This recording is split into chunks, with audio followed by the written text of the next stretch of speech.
On today's episode of Locked On 76ers, Keith and I discuss Nick Nurse and how's he going to get along with the big fella. That's going to be important to start things off as he begins his new Nick Nurse era with the 76ers. Will it work? How will it work?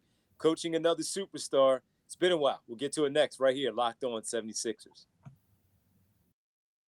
You are Locked On 76ers, your daily Philadelphia 76ers podcast. Part of the Locked On Podcast Network, your team every day.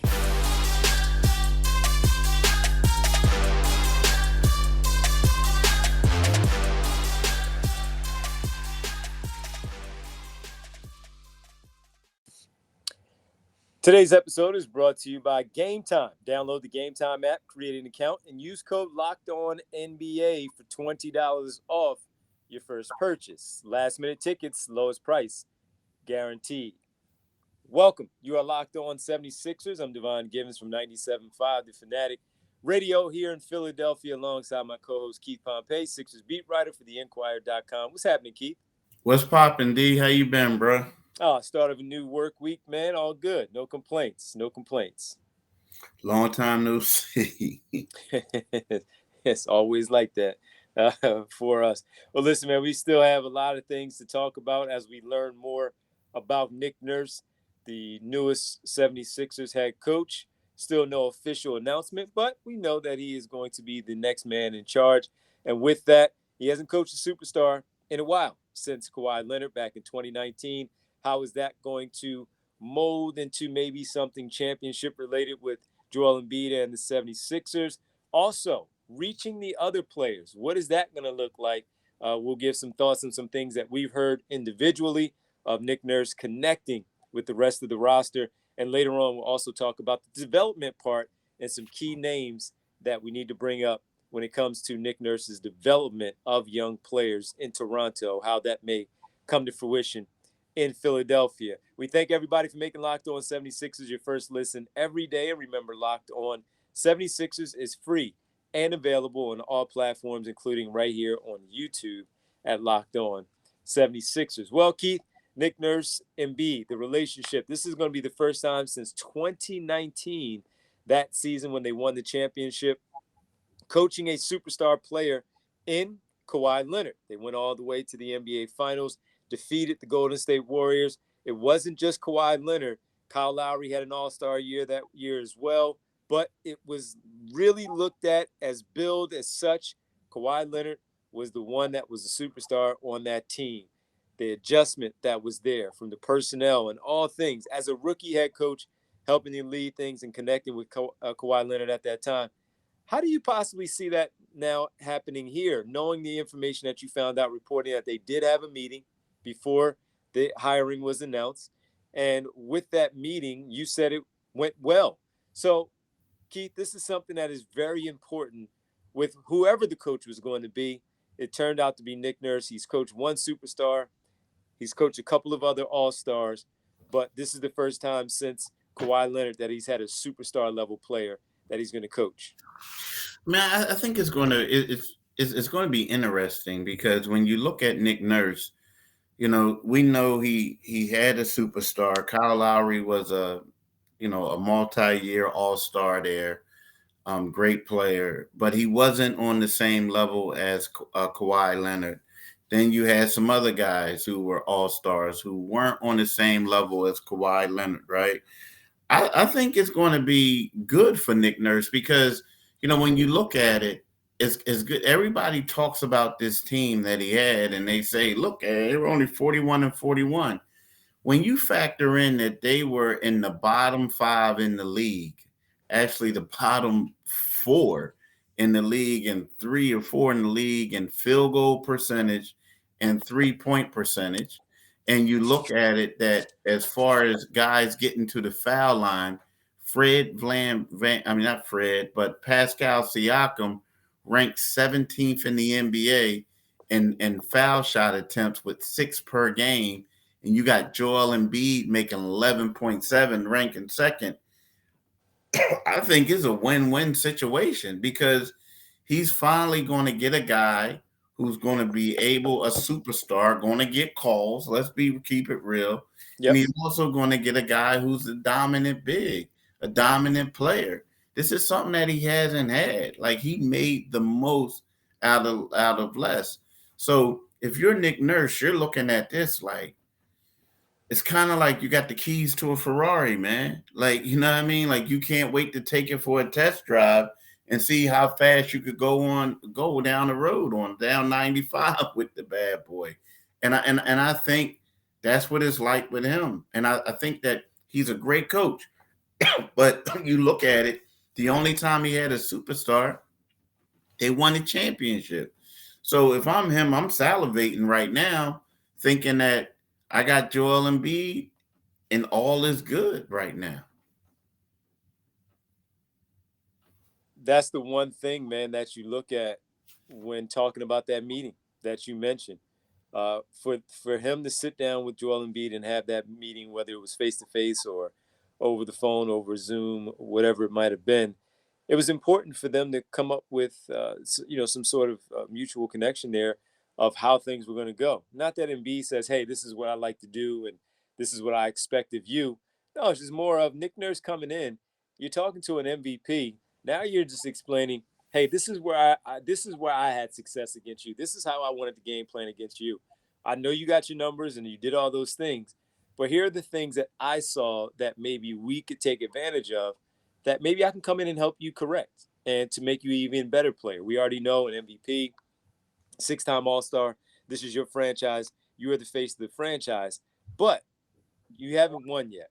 And the one thing that I can bring is the championship experience." And speaking as Nick Nurse, so that's something that I'm sure that whatever Nick Nurse shared with Joel Embiid, he liked it enough and saw enough of the vision to say that, okay, I can get on board with this and we can potentially get this thing done. So if that is exactly how it played out, and of course we haven't had the press conference as of yet, then that's encouraging that Embiid was open enough, not to say that he really had much of a choice, but that he was open enough to listen to whatever Nurse was preaching and felt like at this stage of his career, that is something that could in fact help him become a better player and eventually get to where Nick Nurse and that Raptors team were at the end of that 2019 campaign. All he's got to do now, man, is bring out that ring. Bring out that ring, put that thing right there on the table and say, "Hey, this is what you guys want to reach and this is the jewelry that you want to get to, the same way that me and that Raptors team in 2019 had to go through you to get there, but we got there because of these things." And Embiid is a great player. He's a superstar player in this league, but he's not perfect. And that's where Nick Nurse is trying to correct some of those things that is keeping him away from being perfect, or as close to perfect as you can possibly be as a basketball player, and try to help him take those next steps to get there. So that interview, I'm sure, was important. Having the experience of coaching Kawhi Leonard, and Keith even talking about the load management that went along with Kawhi Leonard, knowing that Embiid played 60-plus games. He got the MVP now. Maybe he won't have to play those 60-plus games again. Nah, he gonna have to play it. Well, he Just is. because he ain't. If not, he ain't gonna be in conversion. But see, it's deeper than that, D. Like it's like I don't. You know what?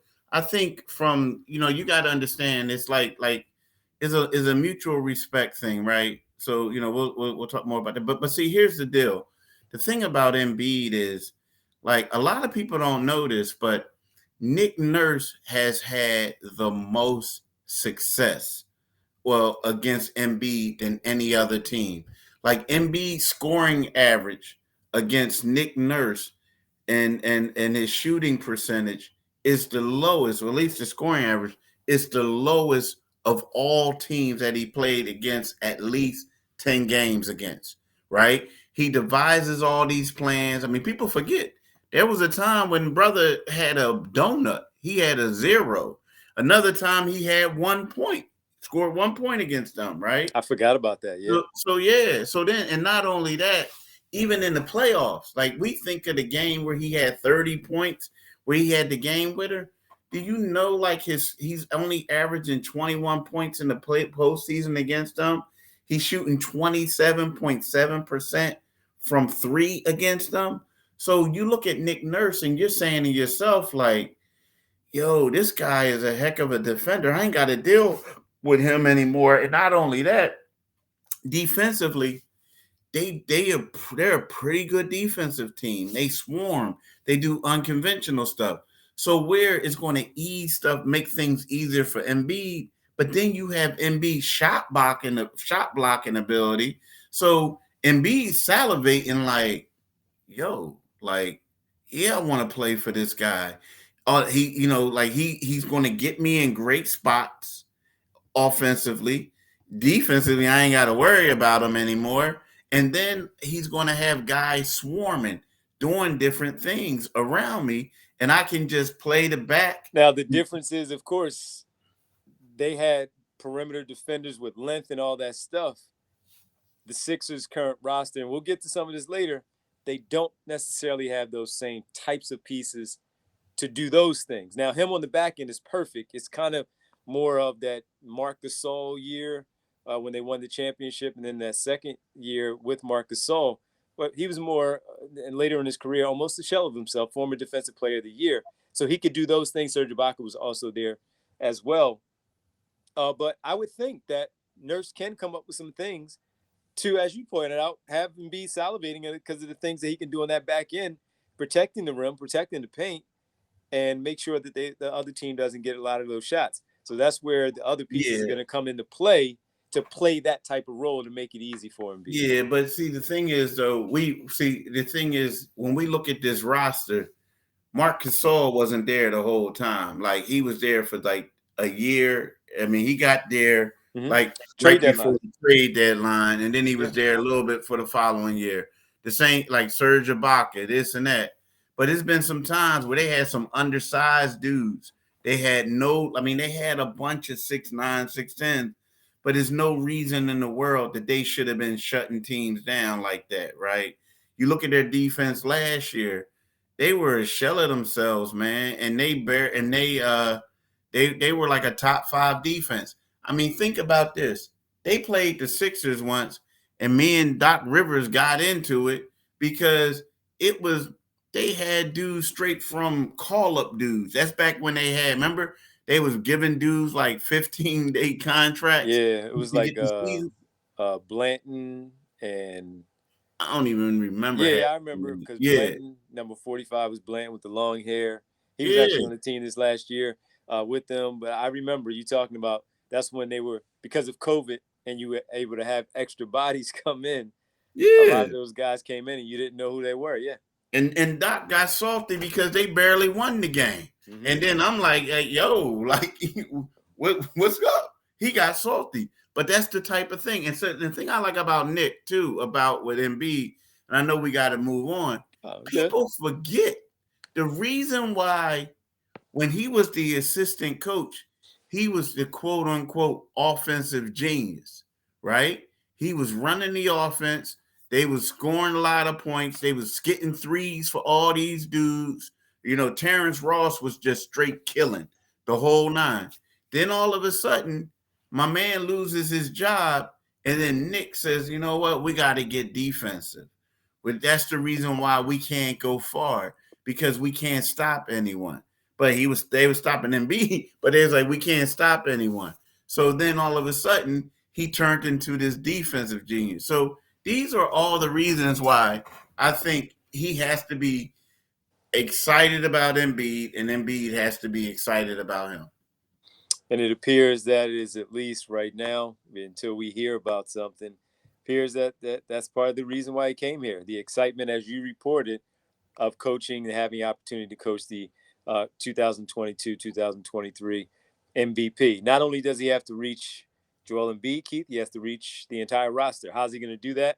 We'll get into that next, and how important it is to connect with the rest of these guys, have them on the same page, give some thoughts on some things you may have heard, some things that I heard from former Raptors player and current TV analyst, that is Alvin Williams, Philadelphia legend.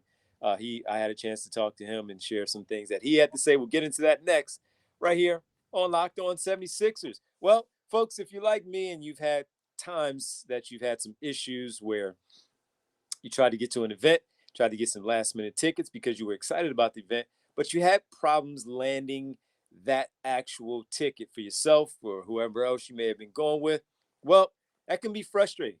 And it shouldn't be stressful in trying to get last minute tickets. They should always be available, right? Well, this is one thing that it comes to the great folks, again, the presenting sponsor of this episode, Gametime. Gametime makes buying tickets very easy and fast, an easy way to buy tickets for all sports, music, comedy, and theater near you. Buying tickets to your favorite events, they should not be stressful. With killer deals on last minute tickets and their best price guarantee, you can stop stressing over the tickets and start getting hyped for the fun that you'll have. Listen, I've been in this experience before where I've maybe had tickets to go with someone and something happened. The tickets in terms of in transit didn't get there in time. I'm here now. Let me just buy some tickets and get in. It was a hassle. And then the other people came through. So in order to avoid that, even if my folks don't come through, I know from here on out that I can just simply go to Gametime. You get exclusive flash deals on tickets for football, basketball, baseball concerts, as we mentioned, comedy, theater, and more. Gametime guarantee means you'll always get the best price if you find the tickets in the same section and for less.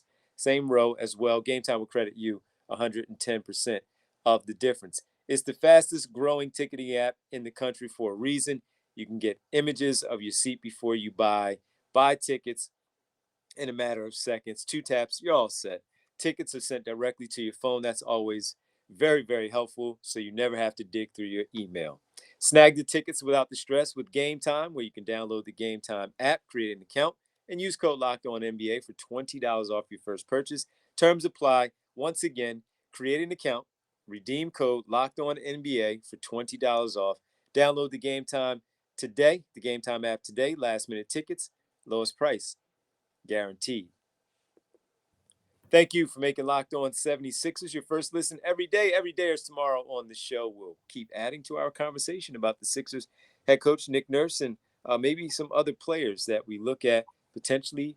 Hey, should he go after any Raptors players? A couple of free agents there. Maybe we'll dive into that a little bit tomorrow here on Locked On 76ers. Keith Pompey, Devon Givens here with you. Keith, we talked about Embiid in that first segment, how they need to reach each other and connect, be on the same page. The same should be said for the rest of the roster, specifically in your players like Tyrese Maxey coming back. If you're looking at someone like PJ Tucker, maybe even James Harden, if he returns, Tobias Harris as well. You have a number of bench players that could return here to Philadelphia. It's going to be important, man. And something I had a chance to speak with Philadelphia native, Philadelphia basketball legend, Villanova, Raptors player, very well respected out there, and he does television for them. Finished the second season with them on the broadcast. He talked on my show about how Nick Nurse has his team's ears. They buy in, and they're all bought in. We know in the end, it seemed like they started to kind of go in another direction. It may have been time to move on, but from the very beginning, his team bought into what he was selling. That is, when you can see it on the defensive end, a lot of different things he asked of them. You talk about the innovative part with the offense and defense as well. Those players were bought in. They were buying everything he was selling in terms of how that could help them win. He mentioned also about the Embiid part that we saw the back and forths between he and Nurse, Embiid and Nurse, while they were battling as player and coach. But in the end, that there was the mutual respect, as said about Embiid calling him a great coach, but telling him to stop complaining about the foul calls. But also, while Nick Nurse was speaking about wanting some calls to go his way and defending Joel Embiid, that he knows how great of a player he is. And those were a couple of things that Alvin shared with me about the relationship that he expects to have with the team and the superstar players we talked about in that first segment. And as we know, man, it's going to be imperative for all of those players to buy in and believe what Nick Nurse is preaching. Yeah, it is. It is. I mean, I think they will. I mean, I think in the problem that happened, like they said in Toronto, it's like they just needed a new voice. I mean, after a while, he won a championship, he had success. The team, was getting, Had I don't Coach know, of the Year. he got coach of the year, but it got to a point where had the same players. I mean, the same guys for a while. Things weren't working well, so you just need a new voice after a while. But yeah, he is. But let's not get it twisted. The thing is, from what I heard about with Kawhi and you can be this and you can be that. But typically, superstars, yeah, you want everybody to buy in and you hold them accountable, but you kind of let the superstar be who he wants to be, and you give them the freedom, you let them do this, you let them do that. So it's kind of like it's different, like getting in Tyrese Maxey's tail and getting into Tobias Harris' tail and Paul Reed and all that is completely different than having a undressing like Joel Embiid or James Harden. You know what I mean? Like, so those type of guys, they all give them freedom. They let what they want to do. You let them do stuff. Now, again, you do have a system. You want them to run your system. But at the same time, you hope that these guys are leaders and mature enough to be that guy to do that. But for the most part, like, we're going to sit in here and people think that it's going to be a lot of undressing Joel Embiid. I don't see that. Now, if somebody makes a mistake, unlike Doc Rivers, where Ben Simmons made a mistake and Doc is saying, well, I don't know what you guys are seeing, or you don't know basketball, stuff like that, it's not going to be that. It won't. It's not going to be that. But maybe he won't like some of the questions. I mean, he may not like some of the questions, but I don't think that he's going to go to a point where the extreme like that, where it feel like you're going to be extreme to where everybody is kind of like, I'm smarter than you. You don't know anything. Yeah, I don't think he'll do that. I mean, I think he'll be straight up. He might not give people the answers they want, or the players might like it, but I think he'll be straight up. I think sometimes coaches do that in a way to let players know they got to get their stuff in gear. You know what I mean? Like, yo, bruh, it's time for you to do what you got to do, bruh. Like, yo, I can't protect you. Yeah. Training wheels off. Yeah, it's going to be big, man. It's going to be really big. And listen, can't wait to see how it all plays out. Can't wait to hear what he actually have to say. I mean, this is going to be fun trying to dive into those things without actually hearing from the head coach overall and hear his thoughts on the team. Hopefully we get that sooner rather than later and get a chance to hear from Nick Nurse himself.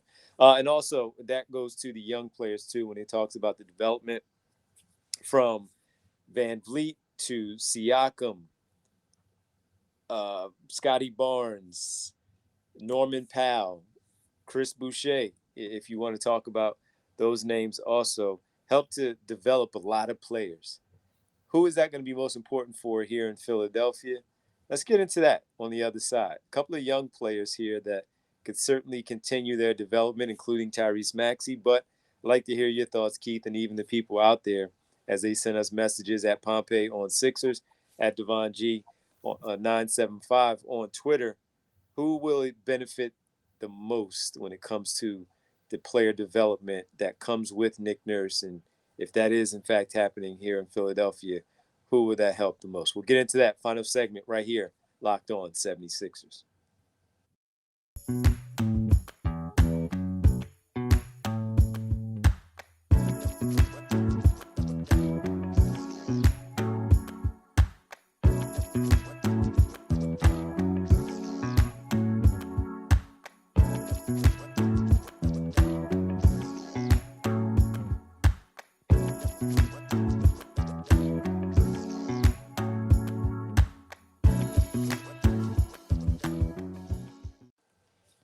Keith Pompey, Devon Givens here with you on Locked On 76ers, talking about Nick Nurse, the newest head coach for the Philadelphia 76ers.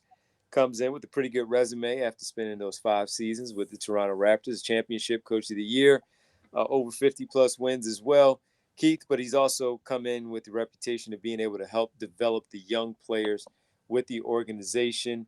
I mentioned some of the names in the previous segment, and we can start to talk about now the guys here in Philadelphia that may fare on the positive side again. here as long as they put in the work and the things that they can find and identify.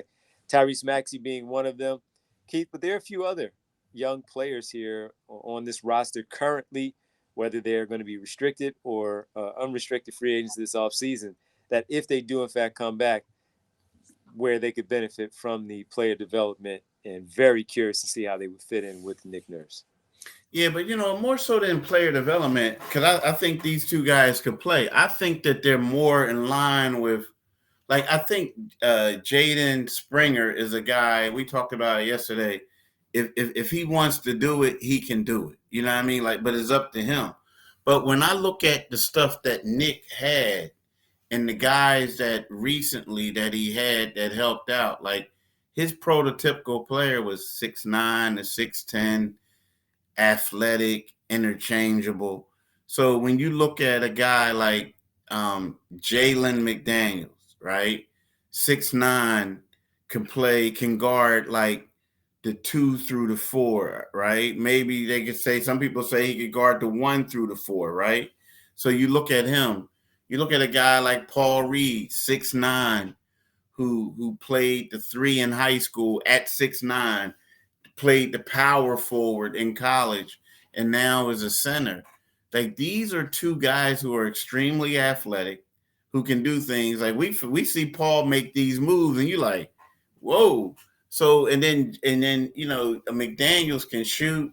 He gotta get a little stronger, but he could, okay defender. He's an okay shooter. He needs to get better. I think he's a, you know what? Here's the thing. I think, like, as part of the thing is he needs to get better, but I also think that I'm basing it off of what I saw with him in Charlotte. Like, I think that it's a little tough when you come to the Sixers situation and you got a guy like James who's extremely ball dominant, where when you were in Charlotte, they allowed you to handle a little bit, get into your rhythm, and then go up, to now all of a sudden the clock is running out and you open and they throw it to you and you got to hurry up and catch and shoot it.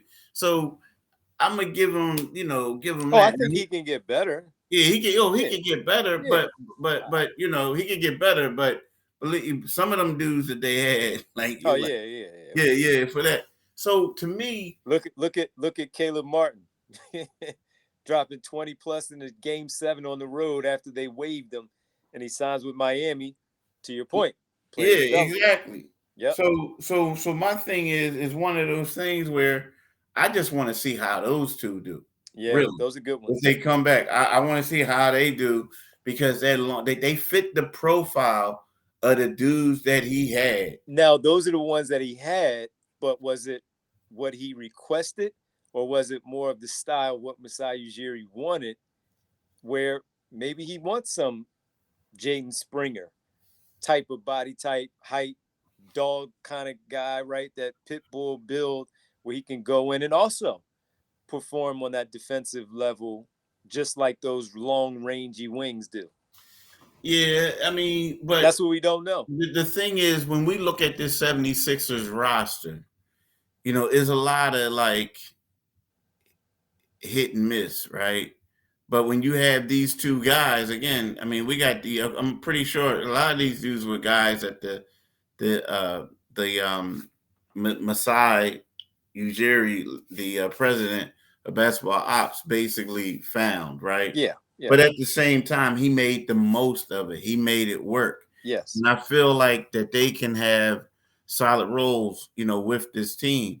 The thing, Jaden, I like Jaden too, but I like I said yesterday, and I'm gonna keep saying this, a lot of it is up to him. Oh, for sure. Because he's so far down on the depth chart. Like another guy, hold up. Another guy that he could make use of, and this brother can shoot, Louis King. Two-way. A two-way guy, but he's long, he's athletic. How about that? Yeah. You know what I mean? Like, he's a guy that could, and he's a guy that could probably have a chance to make something of himself. You know what I mean? So that's what I'm talking about. Yeah, those are good because, look, DeAnthony Melton is already going to be in the rotation. So that's just going to be it. But if you're looking at Louis King and maybe somebody like Jalen McDaniels also being able to step in, who we both liked when the deal went down, and now coming in, maybe start training camp. He re-signs with the Sixers. Paul Reed, that you could see some similarities, yes, with some of those players in Toronto that he was able to help develop and turn into some real contributors to help get paid, of course, with that Raptors organization. So yeah, man, I like those. I like those too. But the reason I bring up Springer is because look, he's a draft pick, and you're gonna have to get something out of him in year 3, or else it's just a waste.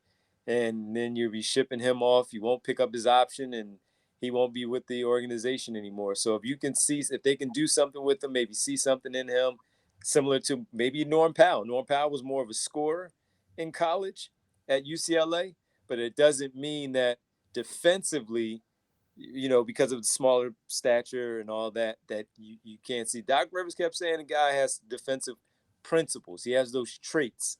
Can Nick Nurse help to pull that out? Because yes, you are a wing and all that. You don't have to be that tall with that length to also have an impact defensively out there. You're going to have that with Melton, maybe have that with McDaniels, Reed, and even King. You can have that at the wing, smaller guard position too, to chase around. I mean, that's how Avery Bradley was, right? With the Boston Celtics, that kind of guard where he was able to do stuff like that. So we'll see. As you said, it's going to be up to the player of what the coach is trying to help out and all of that. What I'd be curious too?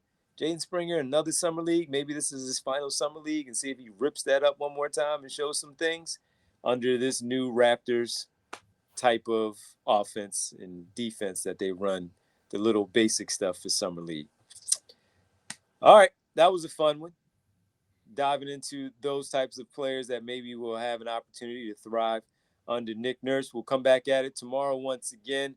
We thank all of you for joining us and making Locked On 76ers your first listen every day. Every dayers. Tomorrow, we'll be back on the show again, diving into a little bit more of what we've been able to unearth about Nick Nurse and look at it from the roster perspective of the 76ers. Keith, do you mind letting the good folks know where they can find us? Yeah, wherever you get your podcast, you can get this podcast, and it's free and available, like D just said. But you can also go to our YouTube channel. When you go to the YouTube channel, just click the Liberty Bell and you become a new subscriber. And also, you'll get notifications when we have podcasts. But you also listen to my man D on 97.5 FM from 6 to 10 p.m. on the Divine Giving Show. You can follow him on Twitter at DivineG975. Follow me on Twitter at Pompey on Sixers. And you can read my articles and inquire on Enquirer.com or purchase in the Philadelphia Inquirer. And tonight it's a little weird because it's going to be 6 to midnight, because we're going to kind of break it up like we do the Sixers and the Flyers. But we also have the Philadelphia Union this year. So their games are on Wednesdays and Saturdays. So I'm going to come on from 6 to about 7:20, and then come back after the game to talk about some things. So weird schedule, but I'll be here. I'll be there. Okay, my man. Fanatic. There you go. Keith, as always, man, thank you. We'll get back at it tomorrow, and we thank everybody for hanging out with us. Hope you enjoyed it. We'll talk to you tomorrow. Peace.